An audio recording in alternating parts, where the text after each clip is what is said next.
آج جو بدامنی کے تانے ہمیں وہ لوگ دے رہے ہیں جو کہ ماضی میں اس بدامنی کا ایک اہم رول رہے ہیں متحدہ قومی موومنٹ. وہ غلطیاں نہیں تھیں. آپ نے ماضی میں ہزاروں بے گناہ لوگوں کا قتل کیا ہے. آپ نے ماضی میں ہزاروں بے گناہ ماؤں کی گودیں اجاڑی ہیں.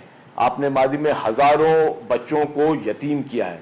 تو وہ جو جن کو آپ بولتے ہیں کہ ماضی میں کچھ غلطیاں ہوئی ہیں، تو آپ نے ہزاروں لوگوں کو یہاں پہ وہ مارے گئے.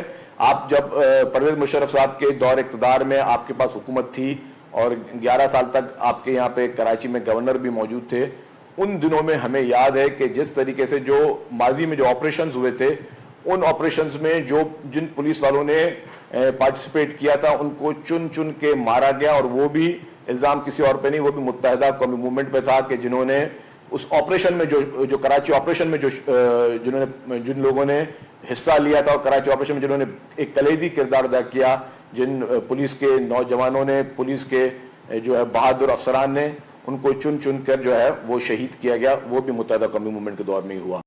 پھر ابھی آپ کا جو اس وقت آپ کی لڑائی جو چل رہی ہے، وہ لڑائی آپ کی کس سے چل رہی مجھے پتہ نہیں ہے، لیکن شاید ابھی آپ لوگوں کا ایم کیو ایم کا مقابلہ چل رہا ہے. ایک اور ایم کیو ایم کا گروپ یہاں پہ کراچی میں اٹھا ہے، وہ نفرتوں کی سیاست شروع کر رہا ہے، وہ بھی نفرتوں کی باتیں کر رہا ہے، وہ بھی بھائی سے بھائی کی لڑانے کی کوشش کر رہا ہے.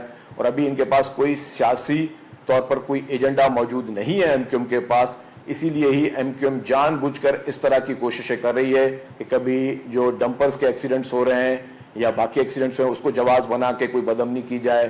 اور اسی طریقے سے ایم کیو ایم کے رہنما فاروق ستار صاحب کے اس طرح کے بیانات آ چکے تھے کہ جی ان ڈمپروں کو آگ لگاؤ اور وہ کرو. تو اس طرح جو ہے پھر انہوں نے کچھ ڈمپروں کو آگ لگائی. پھر جو بھی لوگ اس میں ملوث تھے، پولیس نے ان کو گرفتار کیا.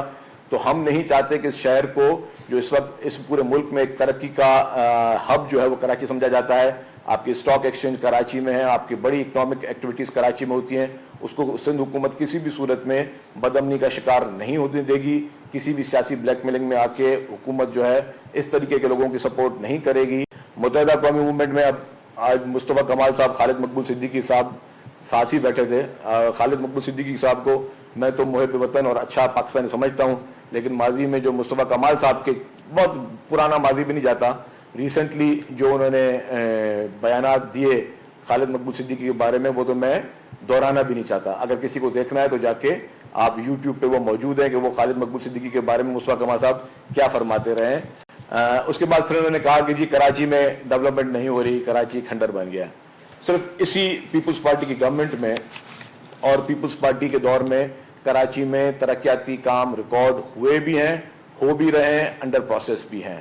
ہمیں اور اگر بلدیات کی بھی بات کرتے ہیں تو متحدہ قومی موومنٹ کو کس نے کہا تھا کہ بلدیاتی انتخابات کا بائیکاٹ کرے؟ متحدہ قومی موومنٹ نے جو بلدیاتی انتخابات کا بائیکاٹ کیا، اس وقت ان کو اپنی شکست بالکل سامنے نظر آ رہی تھی، اور ایم کیو ایم ہمت نہیں باندھ رہی تھی کہ بلدیاتی انتخابات میں وہ کانٹیسٹ کریں. ہم نے ان کو نہیں کہا تھا. اگر آپ کو آج بھی اپنے شہر کی فکر ہے، اور آج بھی اگر آپ بات کہہ رہے ہیں کہ جی بلدیاتی نمائندوں کو زیادہ سے زیادہ امپاور کیا جائے، ہم امپاور کرنے میں کوئی ہمیں حرج نہیں. آج بھی وہی بلدیاتی نمائندے بیٹھے ہوئے ہیں. اسی بلدیاتی قانون کے ذریعے کراچی میں ریکارڈ ترقیاتی کام ہو رہا ہے، سندھ بھر میں ریکارڈ ترقیاتی کام ہو رہا ہے.